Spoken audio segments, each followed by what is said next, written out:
Welcome into the show. This is Jono. And this is Micah, and you're listening to Medium Retro.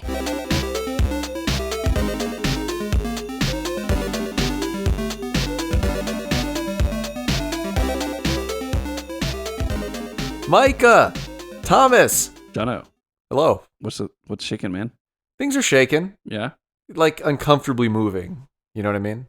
I can understand that. Yeah, Yeah. It's not a bad thing.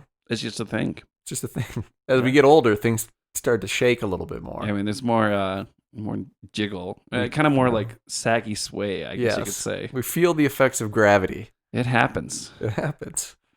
all the time, every day. Yes. As that one Larry David Curb Your Enthusiasm episode, the long balls. There are just some unfortunate things that happen to every human being when they get old. It's true. That is it's true.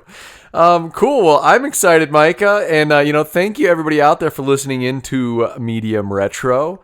Every week we bring you a show on a retro video game. Sometimes we have even more obscure or interesting topics in there. And, we appreciate you guys listening in. As a reminder, we do have a Patreon going on at mediumretro.com. And you can just look us up on patreon.com as well. And then leave us some reviews. That is cool. Very cool. Yes. Leave us some reviews, wear your sunglasses when you do it. Also, while you've got those glasses on and you're surfing the web, be sure to go check us out on Instagram and Twitch, which we will eventually one of these days actually use. But at Medium Retro. And if you like Instagram, Medium Retro Podcast. So, yeah, go like our shit. Say hey. Mm-hmm. Yeah, and we're on YouTube now. It's just our logo with the audio playing, but we're there. Yeah, we are there. If you like to YouTube us. Yeah. Yeah. Okay, so Micah, what's up, man? What's happening? Not a whole lot. We, just sat down and played a good old classic video game that we're here to talk about today. Yes, sir. Quite a little beauty. It is a continuation. We played Castlevania Symphony of the Night in our first, or I guess second run. Yeah, game of the show so far. I would say. Of the show so far. So we just sat down and played Castlevania the original for the NES. The OG. Yeah, and gotta say, like for an NES title, A, it was really good. B, it was really fucking hard. Annoying. Yeah, but a lot of those old school NES titles, as we were saying earlier, just the difficulty level is so high. It really is. And it's silly high though. It's a ridiculous height of hardness. Indeed, it really makes you earn those W's. Mm-hmm. You got to earn those W's. Yeah, so I'm excited to talk about it though. It is a great game for being an NES game coming out in 1986. It's still pretty amazing, and the music, it's got some bangers in there. Yeah, we were just listening to the Symphony of the Night soundtrack as we were prepping everything. Yeah, a good little flashback to the good old times. But honestly, the soundtrack for this, for being an NES title, was incredibly good. Thoroughly enjoyed it. Oh yeah, for sure. Yeah, I can't say enough good of the things highlights, about it. I would say. But we have an opening segment, and before we get to that opening segment, sir, we are going to crack our adult beverage. Indeedy do. This is an interesting one, Micah. So I picked up Odell Brewing Company. They are a local Colorado brewery, I believe up in Fort Collins, if I am remembering correctly. I've actually been there before. I have as well, actually. Yeah. Oh, nice. Mm-hmm. Very, very cool brewery. It's one of the, the most iconic at this point, I would say, from the Fort Collins area. Yeah, they're a pretty well-known, established brewery. Yeah. And this is a limited edition release. I was feeling bold, you might say. Because I got us through, I guess it's Lugene. That's what it's called, the Lugene Limited Chocolate Milk Stout. Looks like it has a picture of a weird rabbit-ish. I thought that was a cow with chocolate in his mouth. You think that's a cow? Yeah, it's a cow's mouth, for sure. Look at those whiskers, man. Okay. I guess it's a cow. Yeah, I could see a cow. Mm-hmm. With a big old, there's milk. It's obviously a cow. This is why Mike is here, guys. I just, I interpret the things correctly. I'm an interpreter. Yeah, I'm gonna read you the little description here.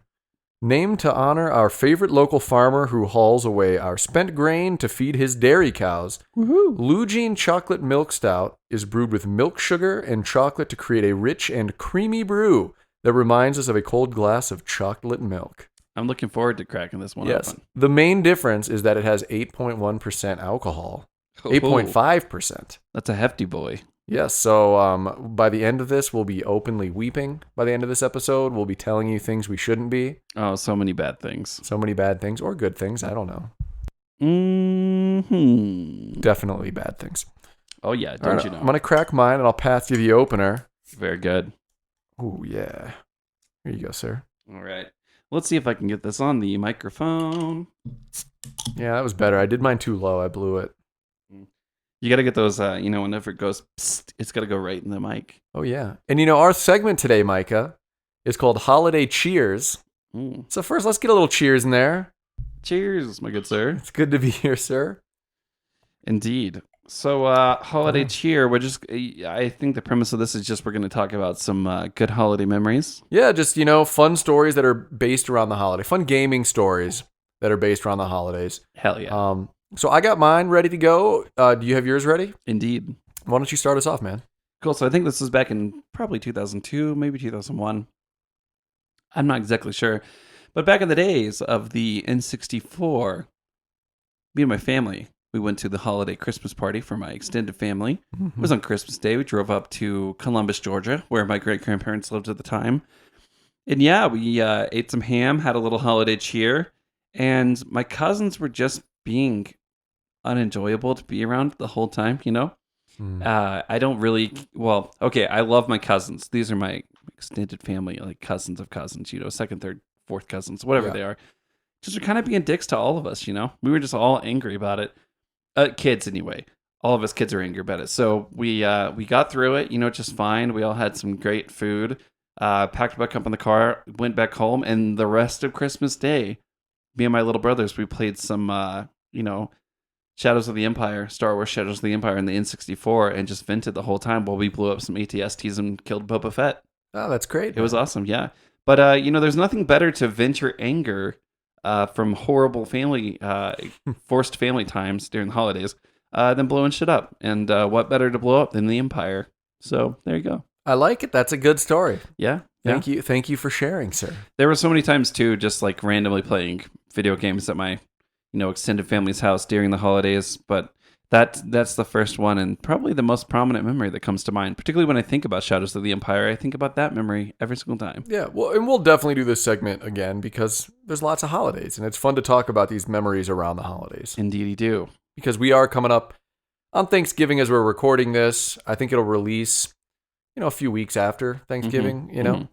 Cool. So my story is about Metal Gear Solid 2 on one fateful Christmas day. Oh. So Metal Gear Solid 2, I think Sons of the Patriots, I believe was the name of the game. It came out many years ago when I was in high school. This is a PlayStation 2 game, and I got it for Christmas. And I remember, so we had a basement in my house in Toledo, in the house that I grew up in. And we had these little fold-up pads that we would lay on and play video games. And I remember I got the pad out, put it down, thinking I would just play it for an hour or two. And I played it for I think I beat the whole game. Damn. I sat down and just played it for 12 hours straight. So maybe I beat it the following day. But I just remember that because it's one of the only memories I have of ever doing that, where I sat down and played that long, totally unintentionally, because I was so hooked and obsessed with the game. Yeah. That just means it's a fucking great game, really. Metal Gear Solid 2 is a great game. I think the third one is the best in the series. We have got to do an episode on that because you've never played Metal Gear games. Never have and really want to, so we will have to get that fucking shit going, man. Mm-hmm. Yeah, absolutely, man. So that was Holiday Cheers. Yeah, and that's the best thing about the holidays. Some of my best memories and the things I look most forward to during the holidays are just having a little extra time with the family, and me and my siblings, we just have video game sessions, just long-winded ones. Mm-hmm. So I'm looking forward to that this time, around as well. Particularly, considering that I don't really know what the situation is going to be like with traveling or being able to see anybody. But that's what the internet is for. Yeah, well, it's great that it seems like you are constantly playing video games. You watched the Blade Runners for a Medium Retro special with two different siblings, each different movie. So that is very cool. I mean, it's one of the great parts of the internet, right? And Definitely. what technology allows now. Man, live streaming, co-streaming, syncing things up, but also, yeah, just like playing shit over the internet. I was playing Portal 2 with my sister yesterday. Oh, Yeah. nice. So just getting in some nice good game time. Is Portal 2, can I get that on? I have to look into this if I can get it for PlayStation 4, because I would totally be down to do an episode in the next run. We'll need to, for sure. I don't know if you can, but I certainly know that you can get it for the computer for super cheap. So I've got it on my my stuff. Cool. On the stuff. On the stuff. My Steam account. So yes. good times. Steamy. Very steamy. Mm-hmm. Yeah, man, I'm excited for the holidays. With my trip coming up to visit my parents, I'm very nervous about it. But, video games has always been a part of the Florida house. They live full-time in Florida. Yeah. That house has been in the family for 30 years now, and I've always known that house. And video games were always a big part of that house. Honestly, Legend of Zelda: Link to the Past, right up there as one of my favorite games ever made. Lots and lots of time was spent. Probably when we first got that, it was spent being played up in Florida or down in Florida. Hell yeah. So yeah, I'm excited to go there. Me and my brother always end up watching murder shows. Very holiday cheer, Yeah, man. Murder shows in Florida. Yeah. Perfect combo. Have you ever watched, what's it called? Shit. It's one of those shows that they repeat it nonstop during the holidays for whatever reason. It's the 30-second show about a murder or some sort of crime that took place. Forensic Files. And never really got into that, but I've probably seen an episode or two. I mean, that shit's fun to watch for sure. But it's great. The guy who does the voiceover for Forensic Files is the guy who does the voiceovers for all of the Ken Burns documentaries, or at least a lot of them. Oh, it's a good voice. Hell yeah. It's kind of weird that the holidays, video games, and murders just go hand in hand. It's like yeah. It's like pineapple and roast beef, Those things, I guess they go together. I couldn't think of anything, so that's what came out of my mouth. Man, but I think weirdly, there's a lot of things that I do over the holidays with my siblings that aren't actually connected to the holidays, but they're just things that we do every single holiday season. One we haven't done recently, but we used to always do when we were kids, was watch the Wallace and Gromit movies. That was a holiday thing for us, I don't know why. Like the little shorts. And so this year I'm going to try to pull it back out because I got to figure out where to stream those. But some of my favorite little shorts ever. Right. I think it was in the Porco Rosso MRS episode where you were talking about Wallace and Gromit. Yeah. I love Wallace. I've never seen them. I've only seen like tiny clips of them. Dude, we should actually just watch all three back to back, the originals. Do an MRS episode. I'd be down. I'd love to watch them. They're great. Cool, man. Well, let's get into the meats and the potatoes. And get into Castlevania. Yes. So I don't know. I think we jointly chose it. It wasn't. A lot of times we kind of go back and forth choosing games we want to play. I think this is one we just both had never actually played before, and we love Castlevania Symphony of the Night so much that we wanted to dig in. Also, I mean, when you're talking about classic NES titles, it spawned a whole entire series just based off this one game that was really popular at the time. So worth playing even just for the historical context of these kind of games. So for sure. I mean, combined with Metroid, they combined to make a genre of gaming. Yeah. Metroidvanias. Yes. One of my favorite genres, as we've talked about before. One that I've traditionally hated on and have started to see the light on, so to speak. So hell yeah. Yeah, you're going to be getting into Hollow Knight at some point, I believe. Maybe this holiday season. Oh, wow. Yeah, I really want to play Hollow Day season. Hollow Knight Day season. Yes. I've really wanted to play it for so long now. So, and I think I said this in the last episode, but I was getting furloughed at work, and now I'm officially furloughed, job-attached unemployment. So now I have time, particularly once finals are out of the way.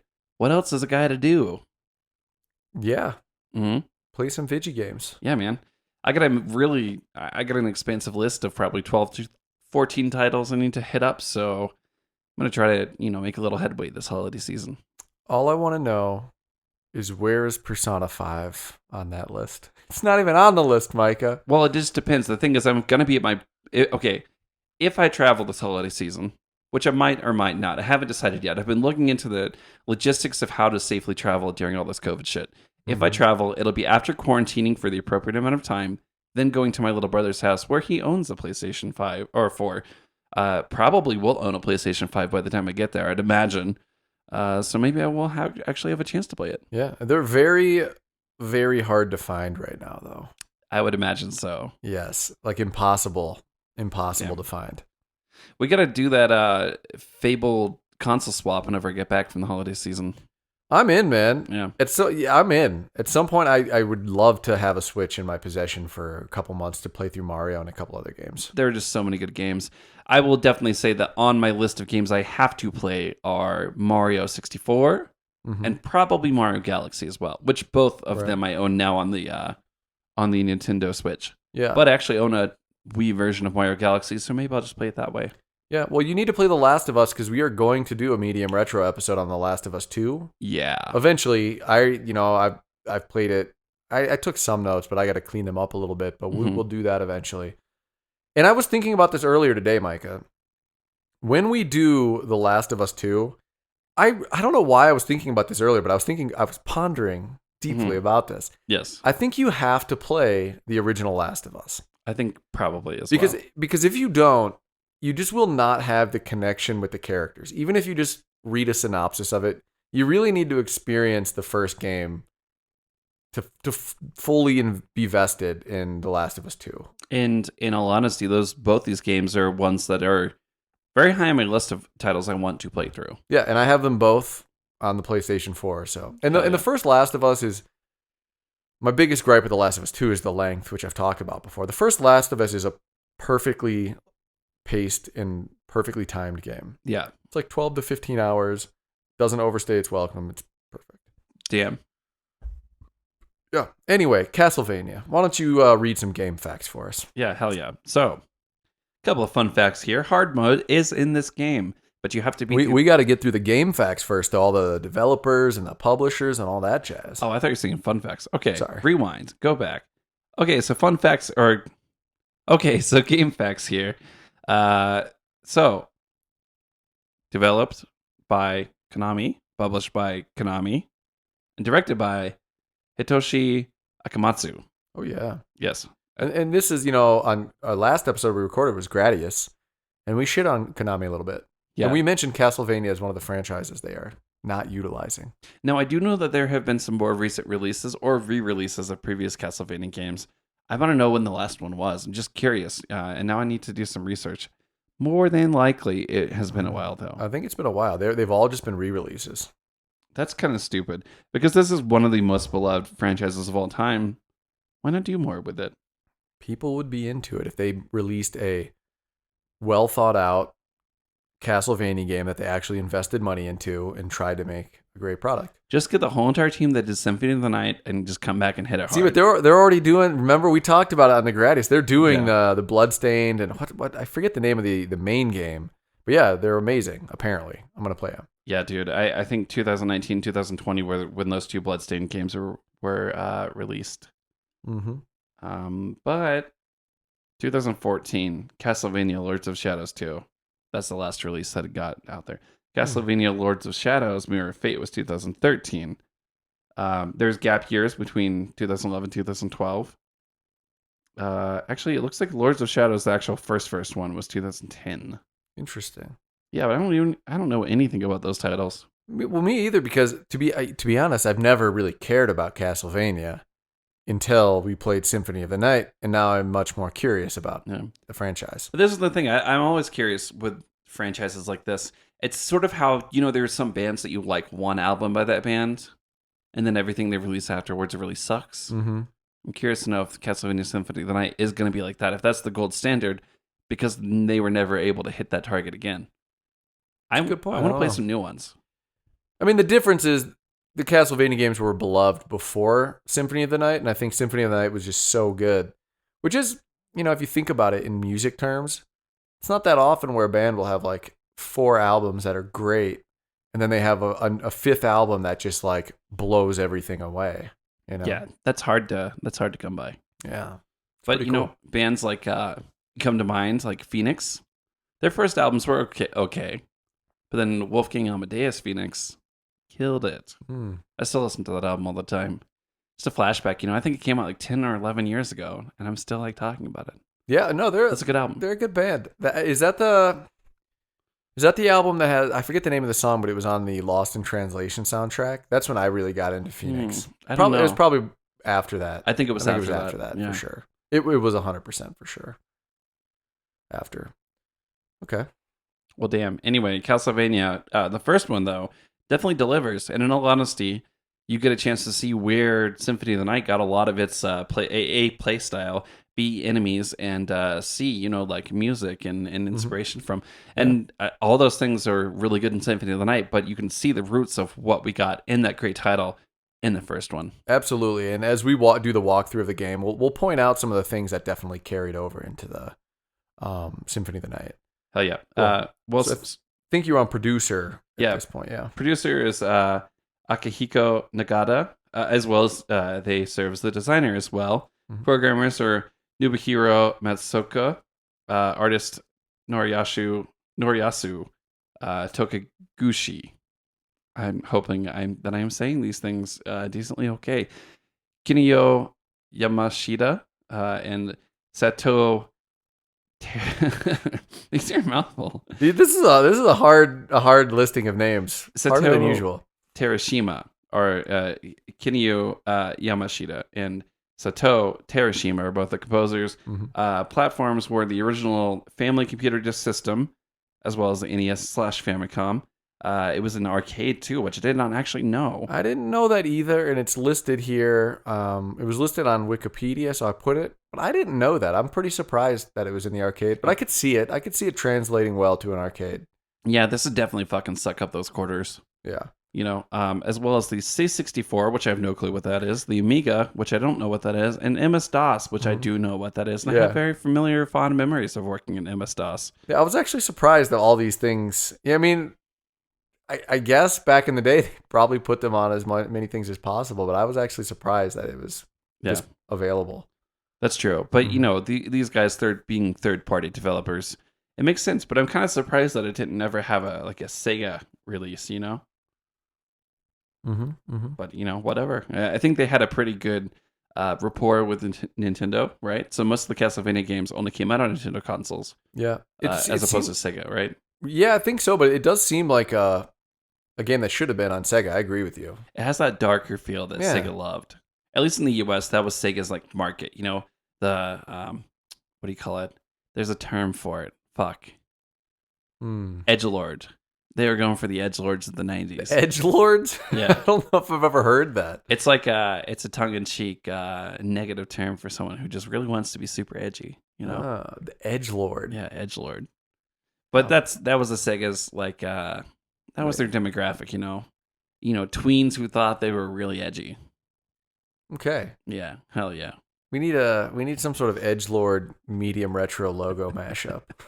Because we're living on the fucking edge over here at Medium Retro, Micah. Skulls, fires, dragon bones. We'll figure out a nerdy edgelord thing to. We just want our listeners to feel uncomfortable. That's what I go for every single episode. So if they're not uncomfortable already, we can get there. Yeah. Hell yeah. Sweet. So released September 26, 1986, and action platformer, single player. It's a killer game. Yeah, there we are. Good stuff, man. So yeah, we got some fun facts here as well. Mm-hmm. We can kind of bounce back and forth as we go through these. So there is a hard mode in the game. When you beat the game, which is very hard on regular mode. Yes, it is. And there's no choice. You don't get to choose, if you're on normal or hard when you start the game. It's just one mode. You beat the game. After the credits roll, you start the game back over, and you go from stage 18, which is the final stage, to stage 19, and you're just in hard mode now. So apparently you can just keep beating the game over and over and over. I don't think it gets harder after the first playthrough, but you can just watch that stage number just climb higher and higher. It's just where, bragging rights or whatever. Yeah. One of the things about the game is that it does get progressively harder. Eventually, the enemies will all hurt you for around 4 hearts apiece. Yeah. Or 4 health bars, because remember, hearts don't actually give you health in this game. So, a fact that I'm still a little gripey about. Yeah, me too. I don't like it. Why? But anyway, that being said, 4 health bars are taken away by every hit from the enemies in hard mode. So it just gets super, super hard. I don't understand, considering how tricky it was outside of hard mode, how people beat this game on hard mode, but people do it. So Yeah, that's 4 pellets of health in normal mode at the end. So like in hard mode, what do you think? 6 pellets? oh, I don't 8 even know. pellets? That just hurts. That really hurts. Yeah, it makes me sad thinking about it. Yeah. But some of the other things in hard mode that happen, some of the enemies will be placed in more strategically difficult spots. Some enemies will be faster. Things do hurt you more, and there's just more enemies overall. So I don't think I want to play it on hard mode. Me either. Hard This pass. was good enough for me on Shregular. Cool. Next fun fact. The international name of Castlevania was the result of Konami of America Senior Vice President Emil Hidkamp's discomfort with a religious connotation of the title Akumajo Dracula, which he believed translated as Dracula Satanic Castle. Yeah. I like that. It's pretty wild, huh? Well, hey, this may have been the reason why this game probably wasn't entirely off limits to a lot of us more religiously, kids who were of the religious upbringing. Yeah, because it does have religious connotations all throughout the game. I mean, you get a holy cross that you throw. I think there's like a holy book in the game as well. There's also holy water, at least Holy in the later water. ones too. Yeah, absolutely. All right, cool. So the next one, director Akamatsu was a big film of cinema, and he said that he approached this game to make it as cinematic as possible. So the whole idea of how he designed this game, and I guess there was these old movies. One of them was called, I think, Hammer. Hammer was like an old film company. Yeah. And Universal was another one that used to make all of these old horror films, and he was inspired by some of those films. So yeah, he took that cinematic approach to the music and the game design, and I really think it shows. Even though it's old, I do think it shows that he was trying to make something a little bit more cinematic. Hell yeah. Cool. All right. So the next fun facts that we have actually tied to an article written by Nathan Birch on uprocks.com. So shout out to him because he has some cool stuff in here, man. Woohoo. Yeah, so do you want to, we can just kind of bounce back and forth between the things that I have highlighted in here. You want to read the first one? It's number 3 in that list. Okay, so interesting fact here listed on this list, number 3 on this beautiful list written by this beautiful individual. Castlevania's credits are all references to people tied to classic monster movies, which is funny because we were reading the credits and I was like, who are all these dudes? This isn't right. These are all not Japanese names. But yeah, it's pretty cool. Another hint that the makers of the original Castlevania were having some fun with the game. Yeah. The title's credits are full of wacky names like Bram Stoker, which is a reference to Bram Stoker, Christopher B., which is a reference to Christopher Lee, and Boris Karloff's. I don't know that one. That one's a mouthful. Yeah. Pretty funny, though, because I think you read a name like James Banana or something. I forget what it was. Yeah, I was like, who the fuck is James Banana? Mr. Banana. Mr. Banana. Yes. That's a good last name. I like it.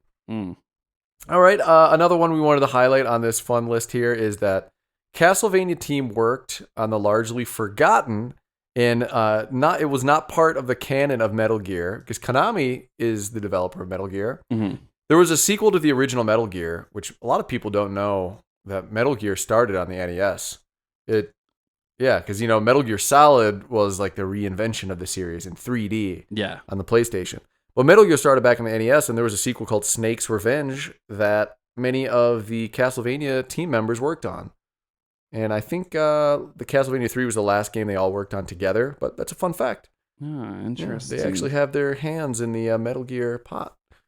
I got to say, there's another fun fact here that actually makes me a little bit frustrated, I would say. And it's that you could save in the original Japanese version of the game. Seems unfair. Dude, seriously, because this game was nearly impossible.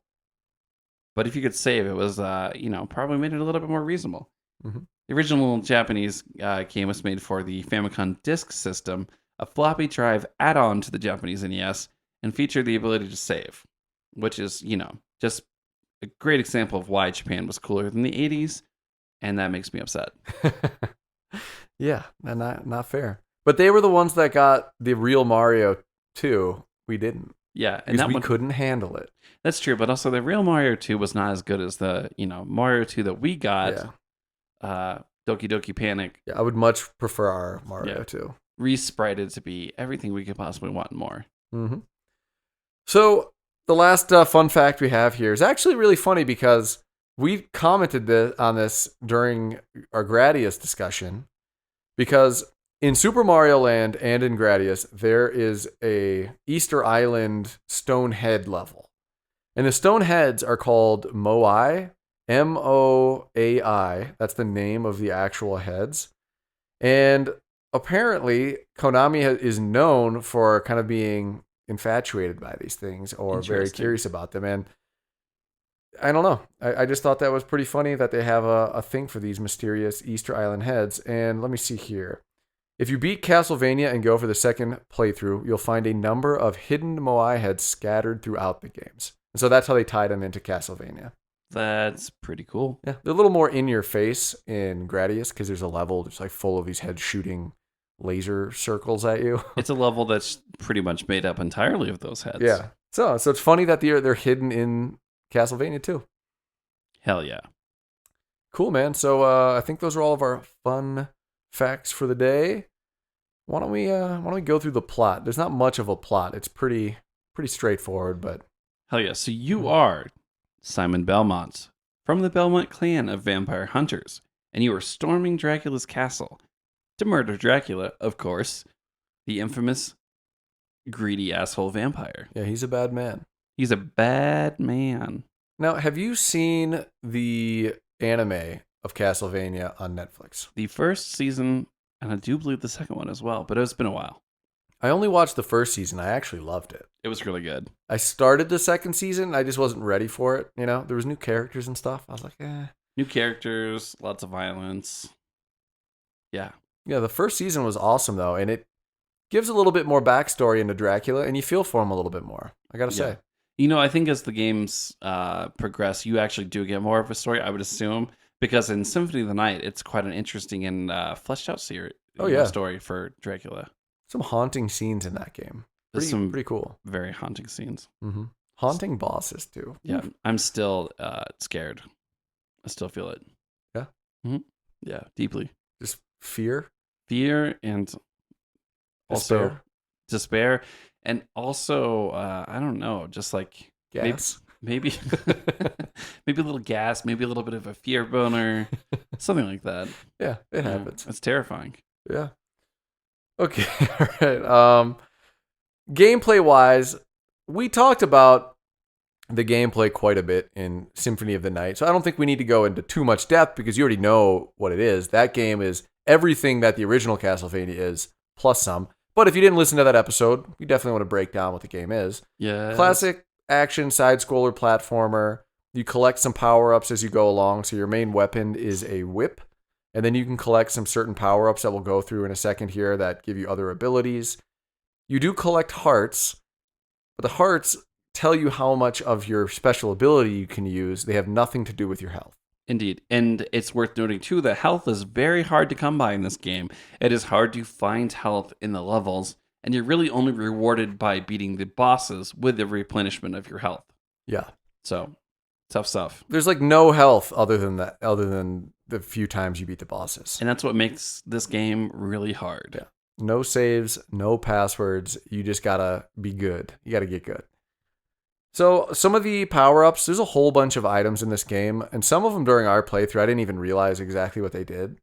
So why don't we read through them? We can just go section by section. I'll read through the items, and then you can do weapons, and then I'll talk through some of the special items. Hell yeah. So of the regular standard items, the first one is the Morning Star, which actually upgrades your whip. So it turns into a chain whip the first time, and then it actually will extend your whip, so you have a longer one. Then, of course, you have small and large hearts. A small heart's just 1 heart. A large heart is 5, I believe. Like we said, this basically tells you how much of your special ability you can use. And then you have money bags. Red, purple, and white money bags worth 100 points, 400 points, and 700 points. If you are chasing that sweet, sweet score. Yeah, but I'm never chasing the score in this game. I'm just chasing that W. Just chasing the W, man. Yeah. A couple of different cool weapons you get in this game. The dagger, which is a throwing dagger. It flies fast and straight. Not much more to say about it. It gets the job done. My favorite weapon, by the way, in Symphony of the Night, and you completely disagreed with me. I did. Which is why I don't trust you anymore. You shouldn't trust me. I'm a terrible person. That's next a lie, up, Micah. oh, it's the truth. Just you wait. You'll figure out. That's not good. Next up is the axe, which actually sort of goes at an angle. It flies up and then downwards. So you can use it to hit enemies that are otherwise hard to hit with the dagger, or if they're being blocked by platforms or other things that would take away the ability to hit them on a straight on course. But anyway, it's pretty powerful. It can be difficult to use because of its flight path. But yeah, it arcs, and it's pretty cool. It is a weapon of great power. But I prefer a different weapon than this one. Oh, yes. But yeah, other than that, the holy water, which is it seems like a weak weapon, but that being said, it is actually very useful. Once it breaks on floors, it sort of erupts into a small flame, which stays there. I found this to be very useful when being chased by enemies, to throw down and keep running and have them walk over the flames and be destroyed. Mm-hmm. So, but also it comes into use later in the game when you're fighting bosses. A lot of times you can throw it on the boss to make them stand still, particularly Dracula. Mm-hmm. And yeah, it's useful. It's good. Oh, yeah. Next up is my favorite in this one, the crust boomerang, which I didn't really get a chance to use too much, but it was a lot of fun when I did. Saved me because we were rotating. You played most of the game actually, but I did. I played probably a good 75% of this. Because I was munching on some foods during the first parts. Got to eat that Pokeball, man. I was eating that Pokeball. Hell yeah. The cross, it's a pretty awesome weapon. It's sort of like a boomerang. It returns. You throw it, it goes, hits the enemy, comes back at you. So it might hit two enemies, might hit the enemy again if you're smart. So cool times. Good times, great oldies. Yes, sir. Yes. And then we have the stopwatch, which was also very useful, particularly early in the game, or if you had to deal with those really awful eagles who dropped the flea guys. This stops time, allowing you to get away or get some good hits in, whichever tactic you want to use. Absolutely. So that's all of the special weapon abilities that you get outside of your wonderful whip. Mm-hmm. So now I'll go through some of the special items that you can get. You can get the Rosary Cross that is basically going to kill every enemy on the screen, I believe. Very useful. Yes, screen kill. We have Invisibility Potion. If he finds it, you'll turn invisible. Kind of says it right there. We got a Pork Chop. I like to call it the ham, pork, turkey leg. Oh yeah, because I think this started back in the Streets of Rage episode. Mm-hmm. I thought it was like a turkey leg, and you thought it was a ham, and so we called it a ham turkey. This is roast beef turkey ham leg with a slice of pineapple. Oh yeah. Oh yes. So that gives you some health. Then we got the double and triple shots. Double shot will allow you to use your special weapon ability to throw like 2 crosses on screen instead of just 1. Useful. Triple shot will give you 3. Oh, it was very useful when I fought Death. Death was a bitch. He was not very kind. Last secret item here, or the second to last, will be the bonuses. I guess there's just treasures found. I mean, there's a lot of random things. I remember while we were playing, we were just collecting things, not really paying a whole lot of attention. Yeah, I mean, it's kind of hard to when you're constantly being swarmed by enemies that can kill you in 2 hits. It's true. It is true. And then finally, we have the magic crystal, which appears when Simon Belmont defeats bosses. And they will give you that replenishment that you oh so very much need. Yes. If you manage to survive and not die, this will help you not die again. Yes, sir. And just want to give a shout out. We got all this information from strategywiki.org. Another just great website. There's so many great websites that have all this information laid out in a very easy to read and consume way. So shout out to those guys over there. Indeedy do. Indeedy do. All right, my friend. So that's pretty much the gameplay. We got characters. Simon, Belmont, and Dracula are really the only characters other than some of the bosses, but I don't know if you'd consider them characters. Yeah, they're just big baddies. Big baddies. We do have a whole host of enemies and bosses, though. Not Not a crazy amount, but I would say there's a pretty good variety for such an old game. Yeah, And they I come out definitely swinging agree. with them, you know? Yeah, dude. So just to name a couple, we have your standard zombie/ghouls, vampire bats, black leopards, which I always thought were dogs, but I'll accept that they are not dogs; they are leopards. Mm-hmm. Fishman, Medusa heads, ravens, which are a bitch, black knights, white skeletons, red skeletons, eagles, which I hate them, hunchback, which I also hate, dragon skull cannons, skeledragons, uh, just so much other stuff. Axeman too. But then our bosses, in order here, real quick to read them off: Phantom Bat, Queen Medusa, Mummy Man. I like that it's just called Mummy Man. Yeah. Frankenstein's monster and Igor, Grim Reaper, and then also at the end, the final boss, the Counts himself. Yes, Mr. Dracula. And in this picture, he kind of looks like Joker a little bit. Yeah, he kind of does. I Can't totally help see but that, see yeah. it. Can't help but see it. Yeah, so any enemies before we move on that you just want to highlight as either, I know you mentioned you hate the Eagles, but any you want to make sure to talk about? Because I got a couple in here that I want to Okay, mention. so in Castlevania Symphony of the Night, one of my least favorite enemies was the Fleamen, or I always call them imps. They are the little dudes who have hunchbacks. They're smaller than normal. They run around the ground, and they always seem to jump right when you're trying to attack them. They jump very high. These guys are such a fucking bastard in this game. It's so hard to deal with them. They oftentimes swarm you, particularly when the eagles are dropping them off in the one level. I just want to say, out of all the enemies, they have my utter hatred. They are worse in this game than they were in Symphony of the Night. By a lot. Yes, they are way worse. They are pretty terrible. I had the privilege of watching Micah slowly descend into madness while he was getting attacked by these things. I don't know what my face must have looked like. There was a lot going on the inside, a lot going on the inside. I knew there was some water boiling in you, man. I don't know. It was Steam shooting frustrating. Out of my ears. Yes, all of your holes. Every orifice had steam shooting. It was very steamy in here. Mine Medusa. Your hunchback is my Medusa, dude. The Medusa heads drove me crazy. And I played, I think it was stage 5, where the purple knights were these big shields, and I had the holy crosses which they could block. Yeah. They were throwing their axes at me while the Medusa heads were flying at me. It was driving me insane. And we'll get into that later, but I want to give a special shout out of hatred towards the Medusa heads. And I hated them in Symphony of the Night too. Yeah. A special fuck you to the Medusa heads. Yes. A special fuck you. If you know, you got to be pretty lucky to get a special fuck you from the Media Metro crew. You know? Yeah, you gotta particularly suck.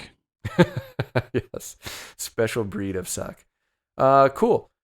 I believe, Micah, that is everything that we wanted to go through. We'll talk about the music and stuff. Just, I guess, do you want to highlight the music now? You totally can. The music is great.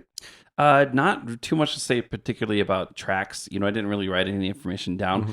It's just every single time you enter into a new stage and have new music, it actually is really refreshing. Yeah. For an NES game, a lot of the music gets really repetitive and old and lame, but they just kill it 110% of the time. Yeah. Great soundtrack.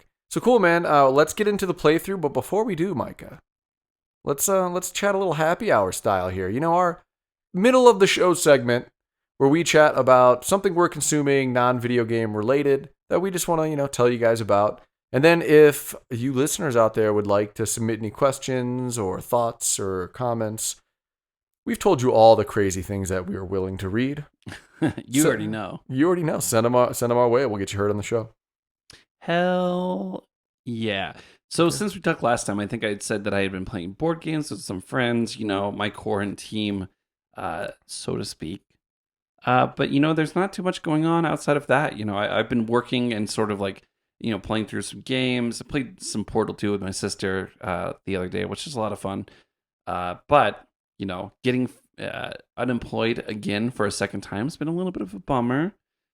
That being said, I'm kind of looking forward to all the time. So it's two sides to that coin. Mm-hmm. That being said, that's pretty much the only thing that's really been happening to me as the second time getting unemployed this year thanks to COVID-19. Take it seriously, guys. Wear those masks. Don't go home for the holidays if you cannot guarantee that you don't have it.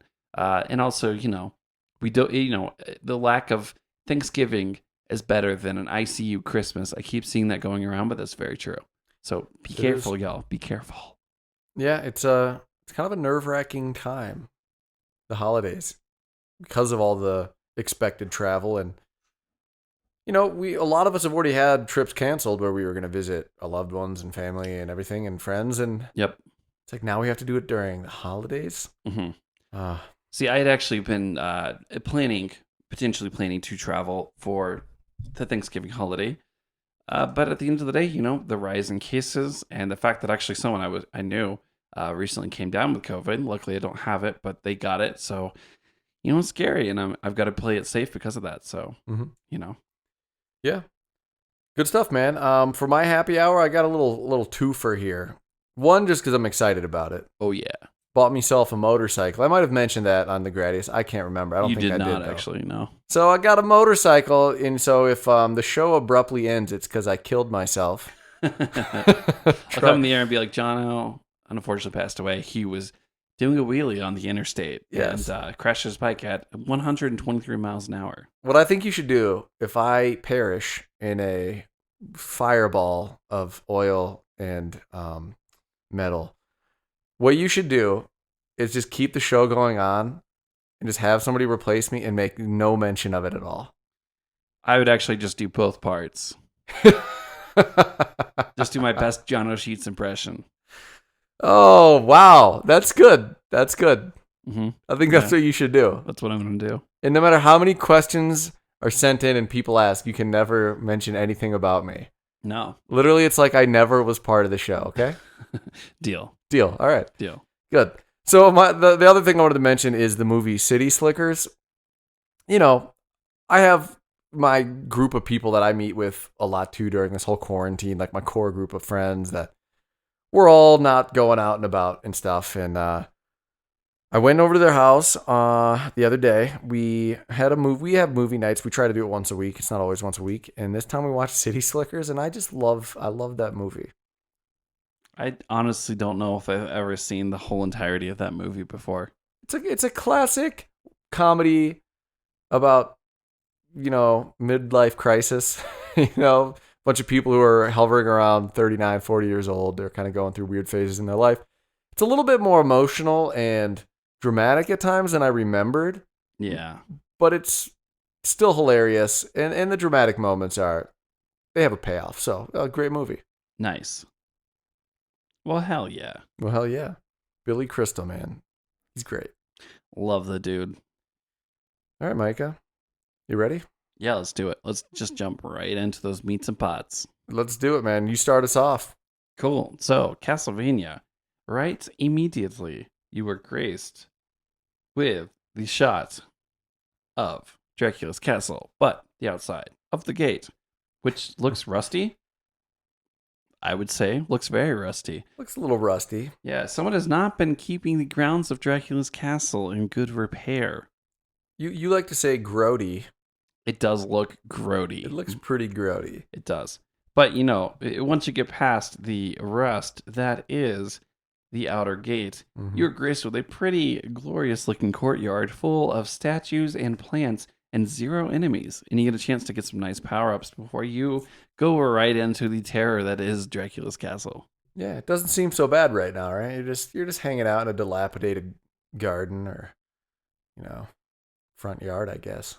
But pretty quickly, you go into the front hallway, and it is full of A, awesome pillars, B, walls that are falling apart, C, ghouls and zombie-looking dudes, and whatever other, letter that comes next, panthers. Panthers. That like to sit on the staircases, look at you, and then jump down and run at you as fast as they can. But also, really quickly into this level, if you have not played a Castlevania game before, you learn that to get the hearts that you need to be able to use the power-ups that you have, you got to destroy those candles. Because fuck Dracula and fuck candles. Mm-hmm. And that same mechanic applies to like Symphony of the Night. We talked about it back in the day, but yeah, it's so funny. I really was shocked knowing that Symphony of the Night is 11 years after this game, right? 11 years older. But so much of this game is in Symphony of the Night. Yeah, there were just references upon references. The beginning of the game actually plays very similarly. I mean, down to the fact that the fish guys start popping out at you pretty quick. Mm-hmm. Well, even in Symphony of the Night, the first room you enter is almost the same, and it must be just an iconic thing. I haven't played any other Castlevania games, but in the very first section of Symphony of the Night, you walk into the castle, very similar room, and then the Panther guys jump at you. Mm-hmm. Yeah. And you got those ghouls in the very first level, too. Yeah, and you got the ghouls, too. Which I think they're actually listed as zombies in this, but they look more like ghouly ghouls. They're more ghoulish. And they look like if like an old lady was in her bathrobe and she just slowly like turned into a ghoul. Yeah, exactly. But was still wearing it. The only thing missing is a shower cap. Because it's like a loosely fitting pink robe. True. Potato sack. Well, hell yeah. You make your way through the first hallway. You go down below. You have to fight some fishy boys for a second. Don't fall into the water. You'll die.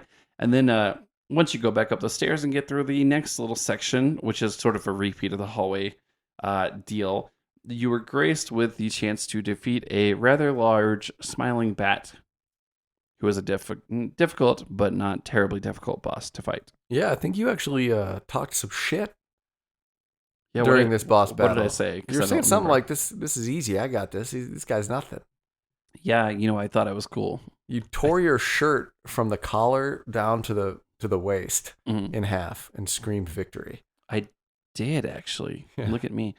Actually, I totally forgot this, but during this week, and I should have brought this up during the happy hour, I watched through Castle in the Sky again. Oh, I love that movie. I love that movie. But there's that scene where the pirates are trying to kidnap the girl, and the main character, the boy, he runs to his boss and he's like, the pirates are after us, and he stands over there and they're like flexing and sort of showing off, and then they do the whole thing where they flex their muscles and their shirts like rip apart. That's what it made me think of. I was just flexing like that, but as it turns out, I can't take a punch. I thought I could at this bat because he didn't really punch that hard, but yeah, no, I learned really quickly that he's easy. He was for sure the easiest boss, but you played much of the first part of this game. I didn't play nearly as much. It seemed like a chill good time. It was not a chill good time. It's just the beginning was a chill good time. It lured you. False sense of safety. Exactly. False sense of security. I'm terribly insecure now. Castle of the Sky, by the way, where does that fall in your listing of Hayao Miyazaki films? It's hard because, okay, I love every single one of those movies. I think that's probably a 5 or 6. Yeah. Because while it is incredibly good, and actually I was reading about how much that movie influenced Japanese culture at the time, because it came out in 1986, I want to say, mid-80s, mid to late 80s. It actually had a lot of influence in Japanese culture. Also, steampunk was hugely influenced by it in the early 80s and 90s, that whole entire weird subgenre. So, yeah. But that being said, I think there's a lot of other Miyazaki movies I like more. Case in point, Porco Rosso. Love that movie. Like it more than that movie. Same thing with Princess Mononoke, Spirited Away. Howl's Moving Castle, right? Wasn't that Howl's Moving Castle is probably either I think it's number 3. Yeah. It's so funny because for me, Castle in the Sky, I think it was originally called Laputa. Laputa. Yeah. That's like one of my favorites. I love it. It's funny. We both love all of his films. But we have a very different order.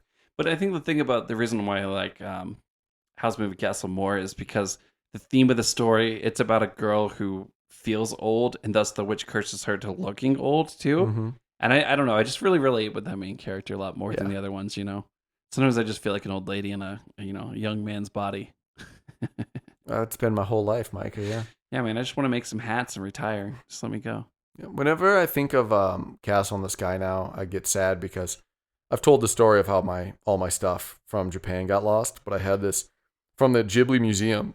Excuse me, I bought the robots at the end of Love the robots. Castle in the Sky, yeah. The one that's like watching all over the eggs, Yeah, I bought one of those. A little, it was probably like 2 or 3 inches high, and it had a little bowl on the outside of it, and it was going to hold all of my guitar picks. I had it all planned. I had it, that got lost too, and I randomly think about these small things that I bought on that trip, and I'm like, damn it. Damn, dude. Like, I like to think of minimalism sometimes. I'm definitely not a minimalist, but some things you want to be surrounded by things that make you happy. Yeah, I think looking around my apartment, you can see I have a bunch of small little things to decorate that make me happy. And I don't normally buy a lot of those things, but on this trip, I bought so many things. I was in like heaven being in Japan finally, and I bought amazing things in Vietnam too, and all of it's gone. So damn, dude, so sad. That is so tragic. I hope whoever stole it is dead from cancer. Wow. I just made that up. I'm just kidding. Oh my God.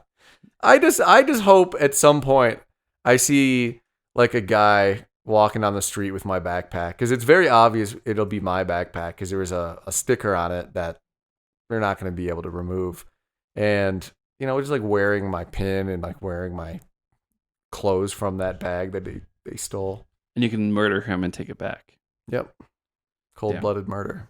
Wow. Hell yeah. I hope that happens. Anyway, I derailed us with the questions on Hayao Miyazaki, but it's so easy to get like on tangents with his movies. So. We're talking about Japanese games. This is Japanese culture. It's all interconnected. It's interconnected, man. It is. Okay, cool. We're at level 4 now. We've beat the first boss. We are moving on. It is now a red castle. Very red.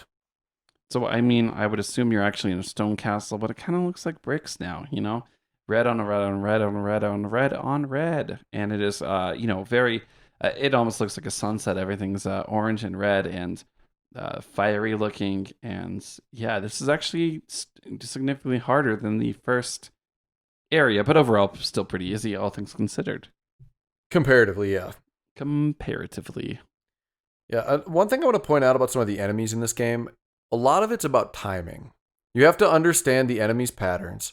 And then you have to understand like when you need to wait and let them come to you, and when you should swing your whip. If you swing your whip at the wrong time, you're going to be defenseless for those frames and you'll get hit. Yeah, and you'll get fucked. You'll get fucked. So a lot of this game is about timing your attacks, being patient, being aggressive, and just kind of understanding when you need to take a certain approach, In some ways, it was similar to Shinobi. Yeah. Absolutely. That'll be an upcoming episode as well. Yes. Another classic NES title. We'll talk about that one in next episode. But anyway, this game definitely, I think the combat is actually surprisingly really fun and holds up. I actually had a lot of fun playing through this, particularly having already played through a previous Castlevania game. This made sense. Yeah. Definitely did. This level, just comparing it to the ending levels get just ridiculously hard. Way too hard. There's just not nearly as many enemies on the screen. Well, even, level 5, some of the actual stages weren't that hard, but there's always just moments. There's just certain moments in this game where they clearly designed it just to be you have to know exactly what to do. Otherwise, you will get trapped and you will die. I'm telling you, that's why it makes sense that this would be an arcade game. For sure. To eat up those quarters. Man, Steve Wiebe could do it. Wiebe could beat this game, no sweat. One-handed. Blindfolded. Yeah. He beat it with his left foot. I'd love to see him do this. You can't do it with the right foot, though. That's cheating. Mm-hmm. But yeah, once you get through the first area, I think pretty quickly you hit those Medusa heads that we hate so much. Mm-hmm. But in this, they're at least at the beginning, they're not too unreasonable. Their patterns are predictable, and I do not believe that they respawn at this point. I think they're just a one hit, and you kill them and they're gone. Yeah, and there's also not like a barrage of them. Yeah, they are just paced so that you have to wait and kill them before you jump. And you know exactly what to do watching them move. Wait, kill them, and it's all good. Mm-hmm. One of the things I did want to mention in this stage, because you were playing it and I was sitting there eating my Pokeball, there's a scene where there's like a section where there's these like chandeliers essentially falling from the sky, or not the sky, but from the ceiling that kind of stomped down. And you kept getting hit by them. And there was just like a moment where you're like, what am I supposed to do? And I was just like sitting here laughing. And the timing was difficult for a second. It was. I just enjoyed watching your pain. Yeah. I just, I think with games on the, for instance, on the Sega or on the SNES, they usually have more frames of their sprites. So it's a little bit easier to read the movement and get the timing right. But for whatever reason, I think maybe it was just that, I don't know, the second one was timed differently than the first and third one, so I was having a really hard time figuring it out. Maybe I was just dumb, but I got killed a lot. No, Like, way too much. a lot of the things in this game, because your movement's very slow, and if you time things wrong, you're gonna get caught. It's going to be a bad time. Yeah. Yeah, but once you get past those, they sucked. You're graced with having to kill some, dinosaur bonehead turrets that shoot a never-ending stream of fireballs at you. Hard to deal with when you don't know what to do. But once you do it, they're easy. Yeah, you can whip their fireballs out of the air. I didn't realize you could do that at first, and I just kept getting hit by them. Yeah, and if you don't know, you can do that with them, because later on in the game, you're walking straight at them. There's no cover. And if you don't realize you can hit the fireballs, yeah, it can be very frustrating. Can, for sure. Now, the next section after that, you're graced with some more Medusa heads, and then you make your way to the boss, which is the Queen Medusa. Yeah. Pretty cool stage. Yeah. I like the design. I do too. I was a big fan of the design. Didn't really care for the boss because she was just annoying, but you know what? That's every boss in this game. So overall, you just have to deal with it. The problem with my issue with the bosses is a lot of times there's not an actual like discernible way to actually avoid them. They don't have a pattern that you can learn and thus be able to utilize. Sometimes they just move at you and there's nothing you can do. You're going to get hit. Yeah. So it's hard. It's hard to deal with. Yeah. I don't think Medusa is one of the harder bosses, though. She might have been annoying, but things get really hard later in the game. Yeah, she was just simply annoying, not difficult. Yeah. The arena is pretty cool, though, because it's stained glass windows, so it kind of seems like you're in a church. Again, all of these religious, a lot of the religious imagery in the game is very interesting, I find, because you're right. You don't really see a lot of this stuff in video games, especially these older video games. Yeah, true. And it also just reminded me how cool the like church vibes in Symphony of the Night are. They were so cool. Very well done. And so this is kind of, the start of that, and it's fun to see the origin story of where they got the design philosophy from for Symphony of the Night. This is very reminiscent of that one room where you fight the giant flying sword with all the little swords around him. That's what this looks like to me. Yeah. Yeah, 100%. That one has all the pews and everything in it. I love it. It's so cool. So cool. Next stage is some of probably my favorite art in this whole entire game. It is sort of like a outdoor garden level.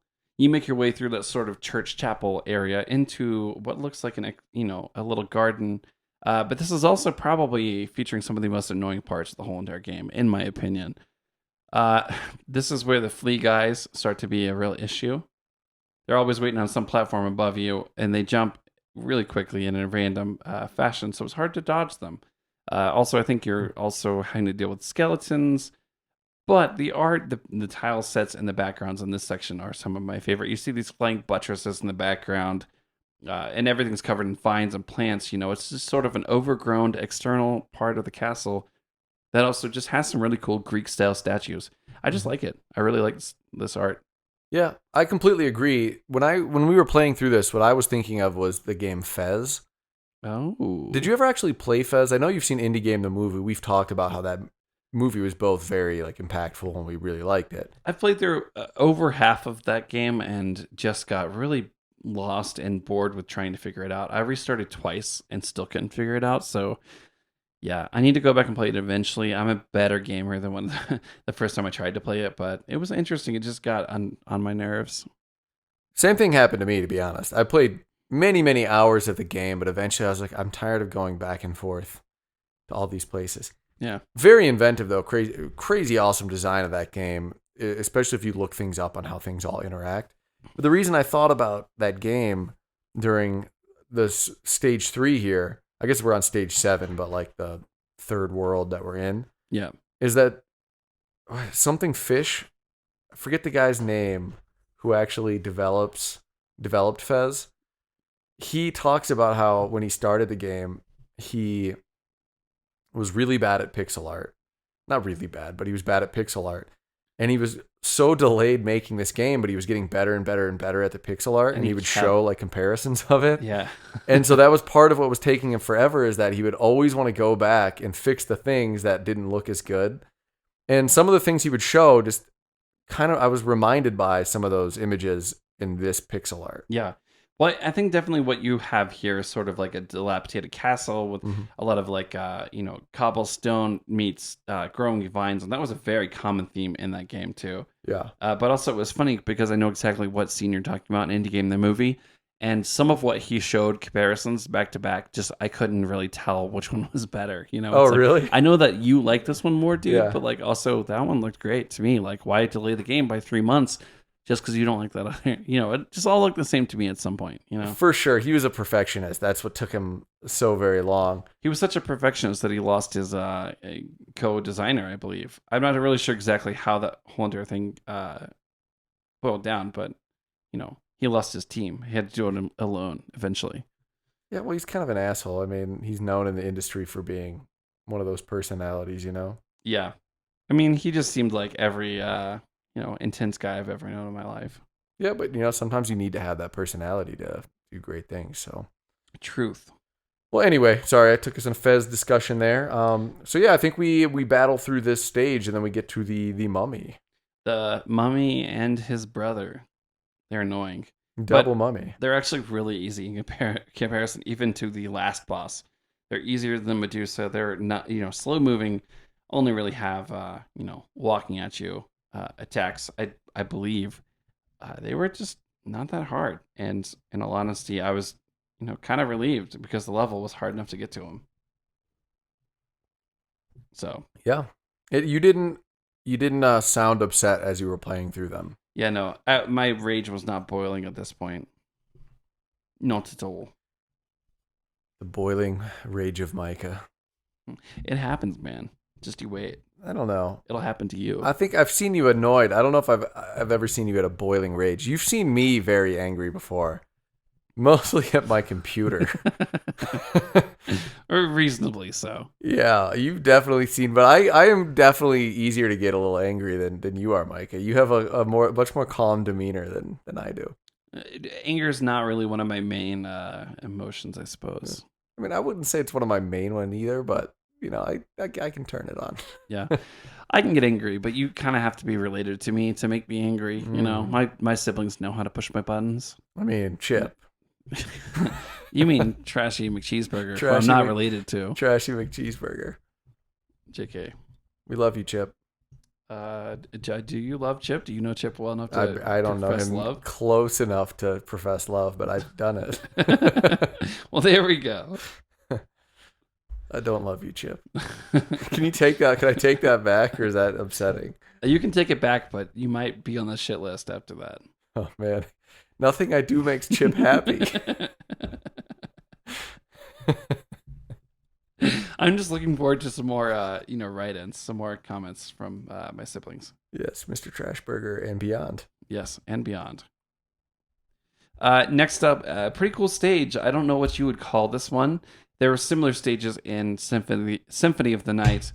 This is sort of an underwater cave section of the level or the game that features a lot of these fishy boys, a lot of bats, a lot of skeletons in the background. This may be some sort of like underwater crypt, but then it goes into, once again, above ground pretty quickly. I think this is one of the cooler levels because of the variety. The cave level has some pretty cool animations, and in general, I'm really not a fan. We've talked about this on several episodes before that underground cave levels typically aren't my favorite. Yeah. Though I do love the ones in Super Mario World. Yeah, that's a different situation. Yeah. I think we both really like those levels. But worth mentioning, this level, this collection of levels before the next boss features my least favorite part of the whole entire game. Yes, this was the most upset I saw Micah the whole game, and I also think it's one of the coolest design levels too when this was happening. Yes. So you're underground. There's water. There's fishmen. There's caves like stalactites hanging from the ceilings. Pretty cool animation. There's like skulls and bones and stuff on the ground. Then you come out to the above ground section, and you see mountains and you see like green plants. It looks like there's like crops or fields in the background. These massive pillars. It's a pretty cool design. Mm-hmm. But then, Micah, take us into why you wanted to office space your computer. Is what we call it when we want to take something to a field and break it. Yeah, I wanted to office space my computer, also myself, my controller, the creators of this game. It was very frustrating. In this section, there are eagles that fly by, and what they drop on you are the fleamen, who I hate so much.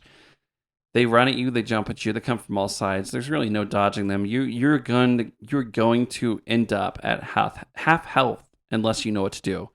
And I had a very hard time learning what to do. I've rewound quite a lot during this section, and I was very angry. By the end of it, I was like probably red in the face, mad. It was very frustrating. Not an easy time.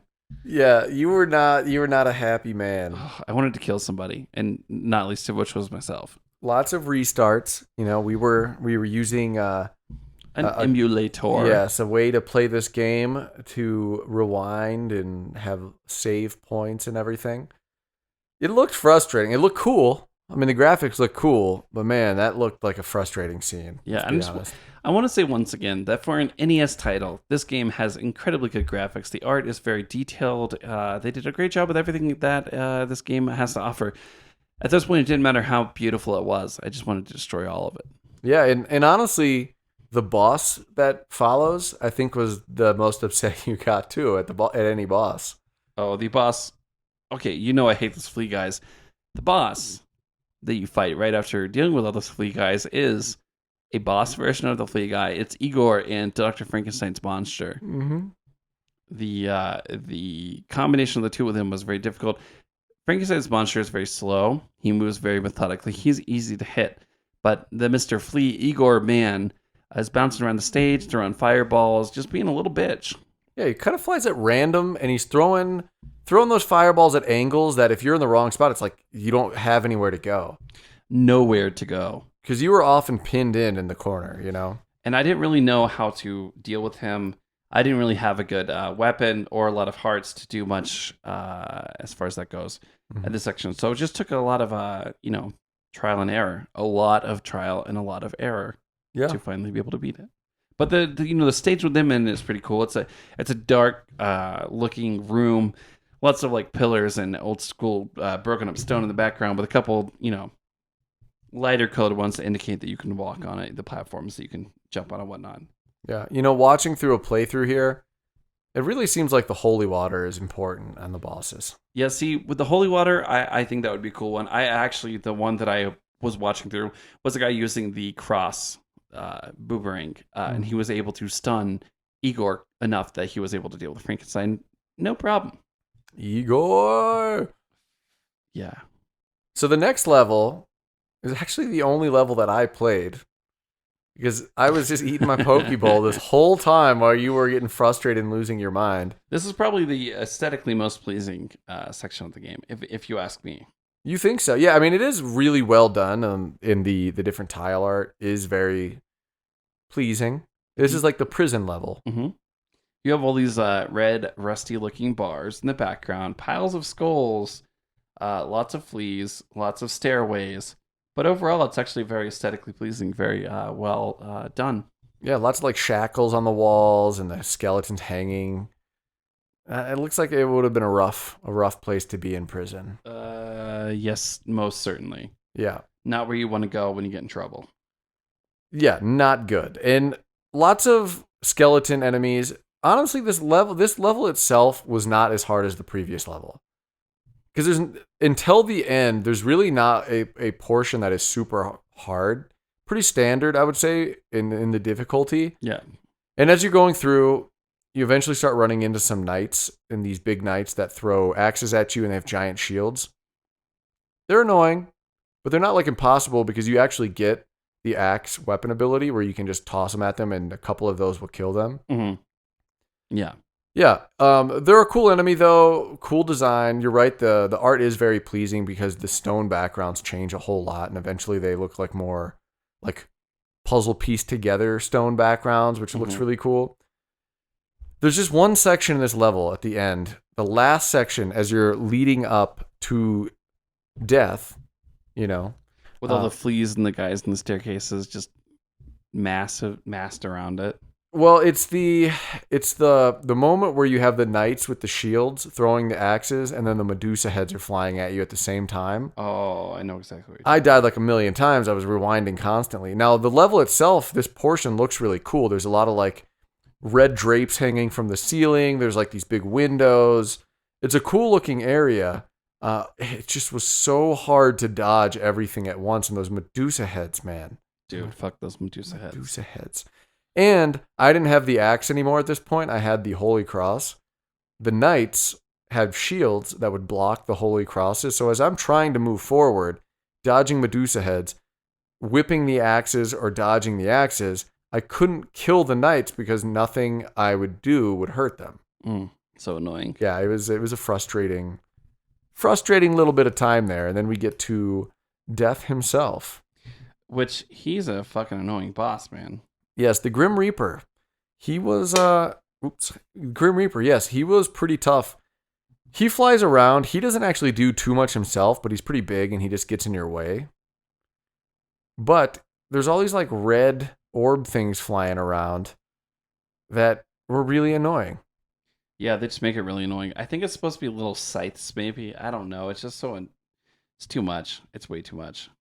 You know, the playthrough I'm watching of this guy, he didn't have a single issue.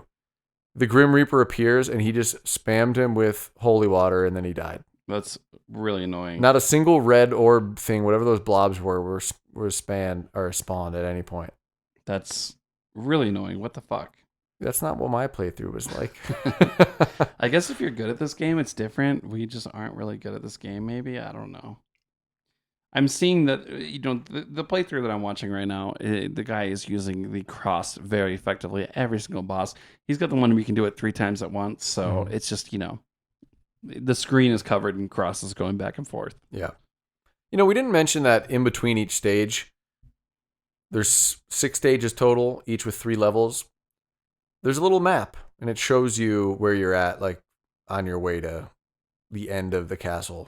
Which is cool because Dracula. If you played other Castlevania games, you already kind of know the layout of Dracula's castle, so you can sort of compare it to where you've been in the games previously. Mm-hmm. Case in point, the next level is actually very similar and pretty much identical to a level in Symphony of the Night that I personally really liked / hated. Yeah, I loved the design, and I hated playing it. Yeah, because in Symphony of the Night, there were all these ghosts that would sort of like just spawn and just like bug you off being able to jump across these platforms.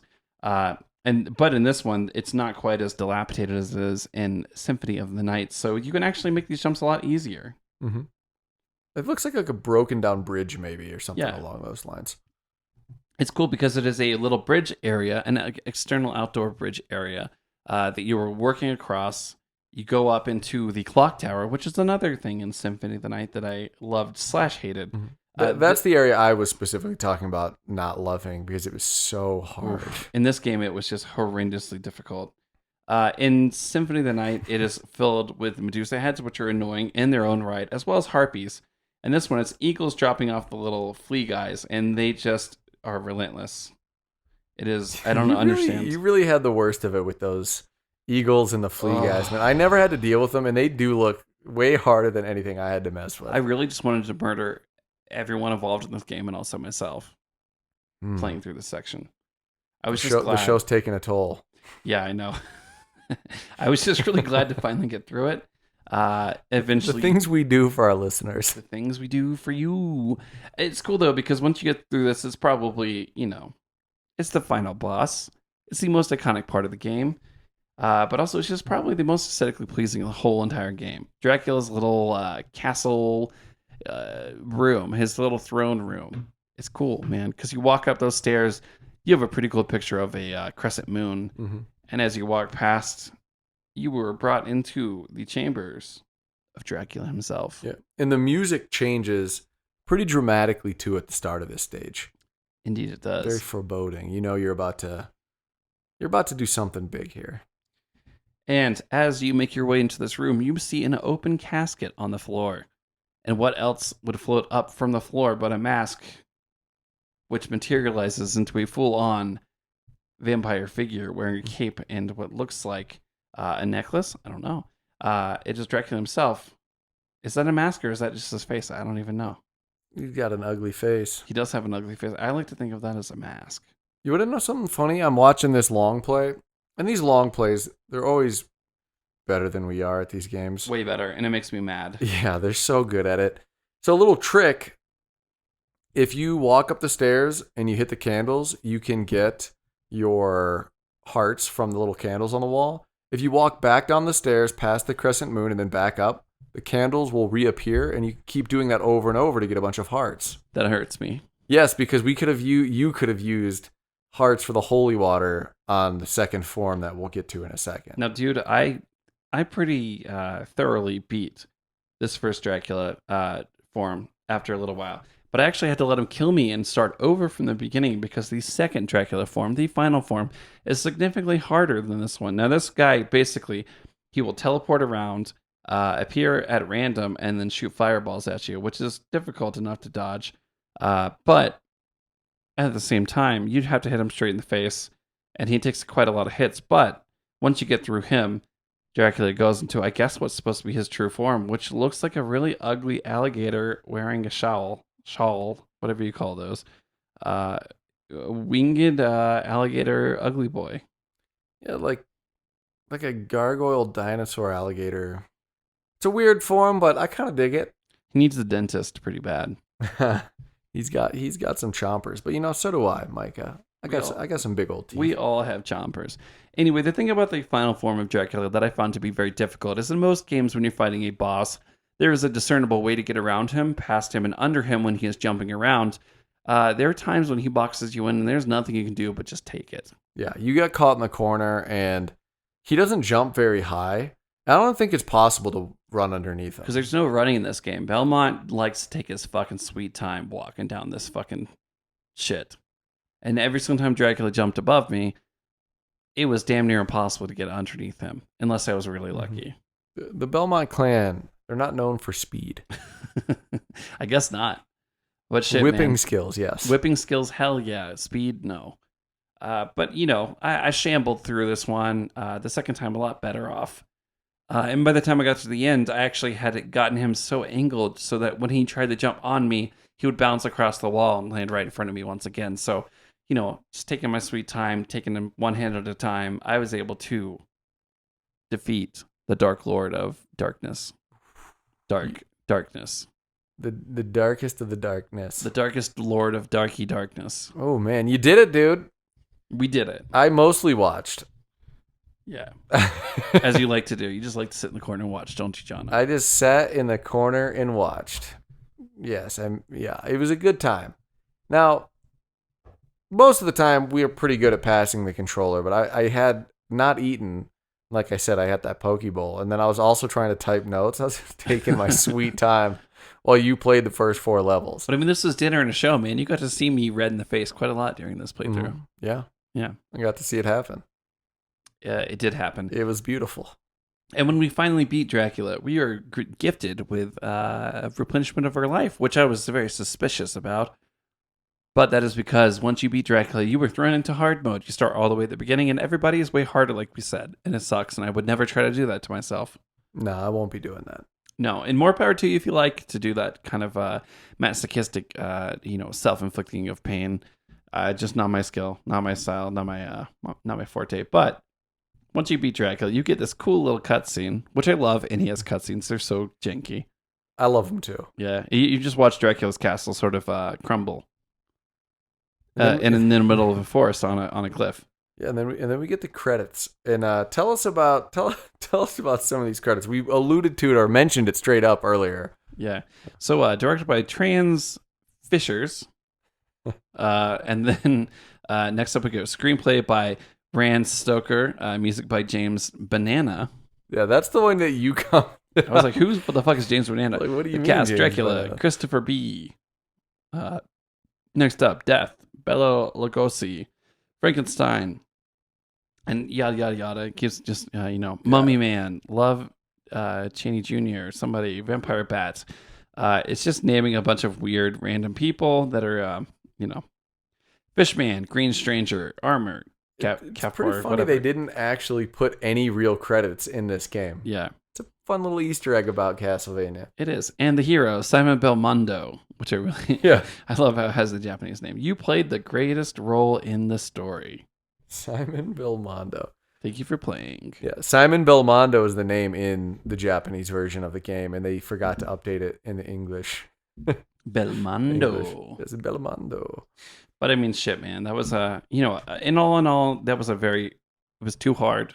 I wish the difficulty could have been lowered a little bit, or at least enemies were a little bit more understandable in their movements, particularly bosses. And, it was a little bit more reasonable. I also wish that there was more health in the game in general. Power-ups, health power-ups are important. Yeah. But also this game, like a lot of games at the time, was just much more difficult than I think we're used to. Harder on the player for making mistakes, and expected you to die, start over, and keep playing the game over and over and over again until you finally made it to the end. Get your money's worth, so to speak. And one thing I will say that we didn't take advantage of is the secrets in the game. So many secrets in this game. Yes, so there's a lot of health in secret tiles that if you hit, you'll get a health power-up. So I think that's part of the game too, is the more you play it, the more you understand all the areas you need to hit to get these secrets, and then you'll just be better set up to not die and fight your way through Dracula's castle. Indeed. Yeah. Mike, any other closing comments? I think you just gave a pretty good summation of the game. My only closing comments are this game might be hard and a little bit annoying by today's standards of play, but that being said, I think for the time it was pretty excellent, pretty entertaining, inventive, new, and really set the stage for some of the greatest games to ever come out, Yeah. So. For sure. Obviously, very important game, man. I prefer Symphony of the Night much more. Yes. But it's newer, obviously. There's reasons for that. But mm-hmm. Okay, man. Uranus, how's it feel? Pretty prepared, sir. And yours? Prepared. Hell yeah. Let's do it, man. Why don't you kick us off today? Well, heck yeah. Here we go. My first question for you. Vampire Hunter or Vampire? Which would you choose? Ooh, man. Vampire. I want to be able to fly, and they can turn into bats. Yeah, being a vampire hunter is noble and everything, but being a vampire would be way cooler. Yeah, both lives don't sound ideal, though. Nope, they both suck. Yeah, so I'd rather be the vampire, suck some blood. I'd try to be a cool Dracula. You have an army of minions? Yeah. Maybe my minions would do good for the world. Maybe I would just decide to murder and suck the blood of all the worst people in the world, What would make you a cool Dracula? A cool Dracula would be someone who, he's like cool with the average everyday man. He doesn't go out and just suck the blood of peasants. He takes out the asshole overlords. I thought he was gonna have like tight jeans and. Oh yeah, no, obviously high fashion man. Yeah. But yeah, no, mostly just killing people that suck anyway. Sure. All right. Yeah. Suck their blood, man. Do you think you would have liked this game more as a child than you do now? No, I think I would have hated it as a kid because I didn't understand how difficult this would have been, and I would have just gotten frustrated and thrown the controller and left. Probably. Interesting. I think it would have depended. It would have depended. I'm very good at the English language. It would have, I guess, mattered on what age I was, but I think I would have liked it more as a kid. Not a really young kid because it would have been too hard. I think I would have had patience more to really try to find the secrets and learn the patterns a little bit more so that I could get through one level. And I hate replaying things now. I just, I don't like if I got to level 5 and I died and I had to go back to the beginning, I hate doing that, Yeah, me too. So I would probably like it more as a kid, I think. Well, hell yeah. We disagree. We disagree about a lot of things, Jono, as it turns out. Yes. Frenemies. Okay, cool. My next question for you, sir. Where does this fall, generally speaking, in your NES title hierarchy? You think this is top 10 material? It might be top 10 material, given its legacy and its importance in gaming. Games that come to mind that are immediately above it. Super Mario 2, Super Mario 3. Mm-hmm. For sure. Punch-Out? Yeah. For sure. Kirby's Adventure, absolutely. Abso-freaking-lutely. Games like weird games that I have ties to from my childhood, like RBI Baseball, Rampage. I remember beating Rampage with my friend. We thought it was going to be this epic conclusion. It was just like, thank you for playing Rampage. that was it. 12 years old. Thanks for playing. High five, you did it. Now Yeah. get the fuck out of here. Now you could do the same thing again. It might be top 10. I would really have to think about some of my favorite NES games. Like, what are some of the other major ones? Like, I never played the original Final Fantasies or Dragon Quest, but I have a feeling I would love those. Yeah, I never played them either on the NES, but I think I don't honestly. This probably falls in the top 10 for me. But honestly, Super Mario World 3, Super Mario Super Mario 3, Super Mario 2, then also Punch Out, some of the other random titles that I liked as a kid. There's some weird shoot 'em ups, also like Duck Hunt. There's some good ones, but I think this is probably top 10 material, This showcases what the NES can do, and this showcases where video games are going. So I think for the time, it's definitely a pretty awesome title. But that being said, there are aspects of this game that I found really annoying, but overall, I think this was a very enjoyable game to play. So I would say yes, it's high up there for me on the NES. That's fair. Couple other games I just looked up, some of the best games in the NES and things that we did not mention that we totally should. Tetris was huge on the NES. Oh yeah. So I'd have to mention that. But a couple big ones that I'm ashamed we didn't mention. Mega Man. I would definitely take Mega Man over Castlevania. I've never played a Mega Man game all the way through. I played bits and pieces of Crust. Multiple ones, but that's... Yeah, we're going to do Mega Man 3, I think we decided, on one of our shows. Legend of Zelda. I've never played the original Zelda. I played parts of it. I thought about that one, but also I've never played it all the way through. And I've played bits of it, and I kind of found it to be a little bit annoying at times, Interesting. But I think that just means I got to play it all the way, Sometimes you just got to push through to really appreciate something. Yeah. Other than that, I don't know if there's too many standouts. Like, we didn't talk about not Super Metroid, just Metroid. But I've never played the original Metroid, and I have not heard great things about it. It looks cool, though, for the time, for sure. Definitely looks cool. So yeah, I would say overall it probably is top 10 for sure. Well, hell yes, sir. What's your next question? My next question: who is the better monster villain? Classic monster villain: Dracula or Frankenstein's monster? Now, look, Frankenstein's monster is pretty much brainless. Like he's got something there, right? But he's not really connected with his past. Dracula is the better villain because he knows right from wrong. And he's more scary because he's more intelligent, but he also possesses, I would consider, more lethal powers than Frankenstein's monster does. Yeah, I will also choose, Dracula. I think vampires are pretty cool, a little cooler than, a sewn together undead. But the story of Frankenstein is pretty cool, or Frankenstein's monster, I guess, is pretty cool. But I'm gonna have to agree. Those, for whatever reason, those two classic monsters are always like in the same bucket in my mind. Yeah. Well, hell yeah. Okay, so next question for you, my good sir. The Belmont in this game is wearing what could only be really described as maybe barbarian-esque armor. He doesn't look nearly as sophisticated as the culture from which Dracula was spawned. Let me ask you, though, this barbarian, who wore it better? Belmont or Conan? Well, I'm going to say two things. One, I'll just answer the question. Conan. Okay. Because, Arnold Schwarzenegger was Conan at one point, and that dude was like Mr. Universe. He was. So he could probably tear off to Belmont's arms, right? He'd grab the whip out of midair, all right? And just rip arms. Yeah, probably. Also, you can almost say in this old school design that it looks like Simon Belmont is wearing like a leather romper. Yeah, it's like a loincloth over what looks like a romper. Yeah, it kind of looks like it's all just one piece, like a onesie cut off at the mid-thigh. This is not a sophisticated get-up, man. There's fur, there's ripped threads, and fabric that is not even. He does have some more nice designs on the chest piece. Overall, it's pretty barbaric, I think. Yeah, it's better than the Speedos that our Golden Axe heroes are wearing. That's true. So, but just barely. Yes, just barely. But yeah, I think I have to agree with you. Conan is the better barbarian of the two.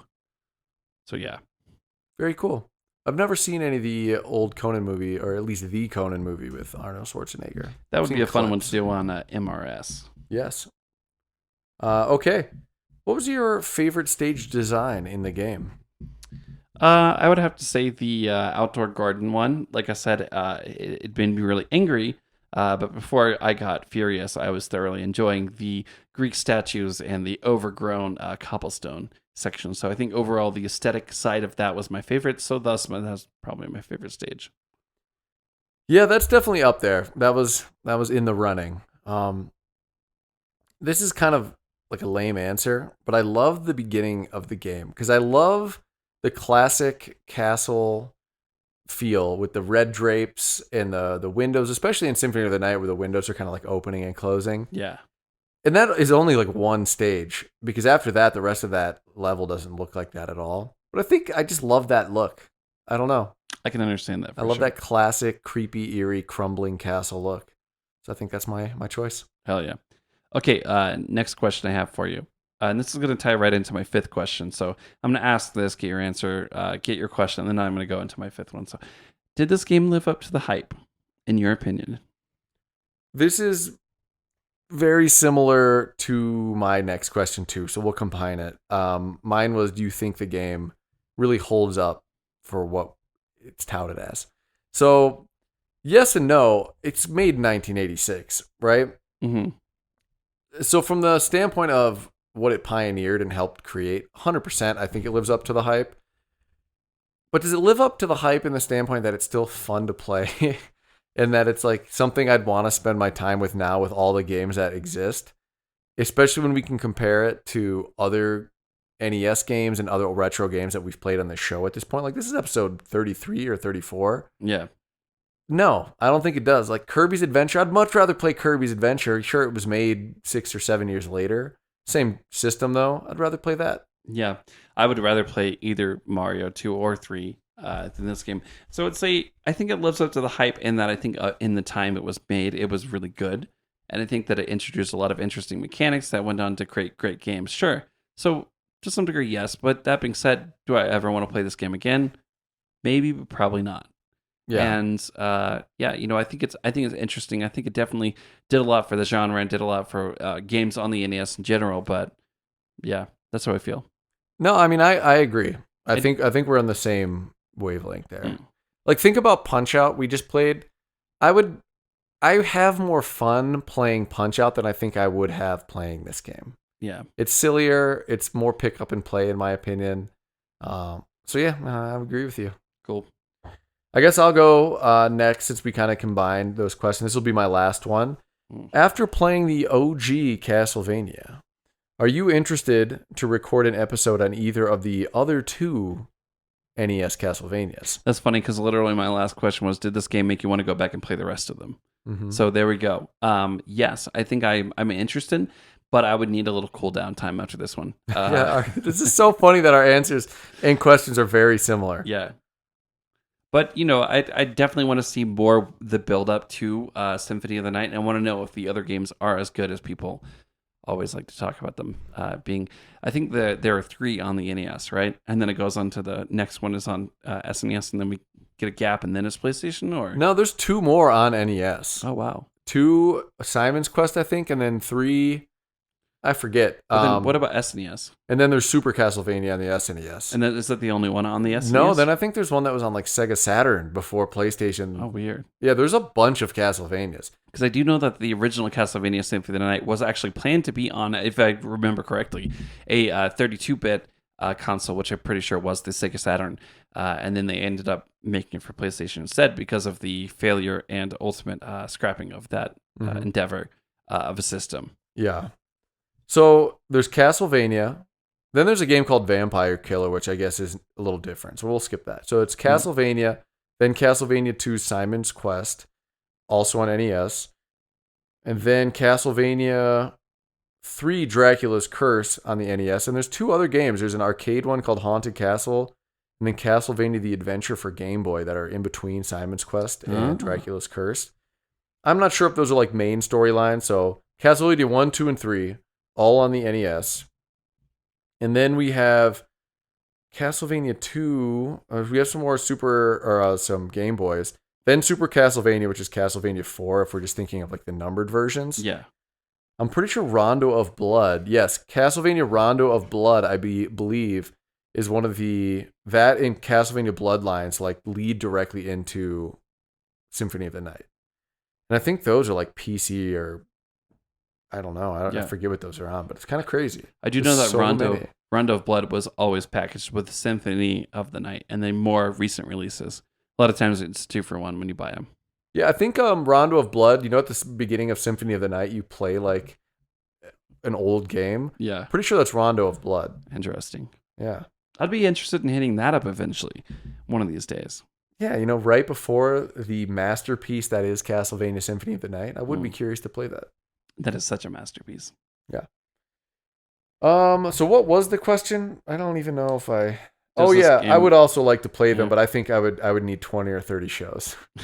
Yeah, we got to give a little cool down time in between those because in all honesty, I like playing these older, more difficult platforming games, but they can be frustrating. They can be frustrating, and also I feel like there's so many games that we haven't yet done that we should do, especially in the newer space. Yeah. Limbo and Portal is a lot of fun, and those are, a decade old now.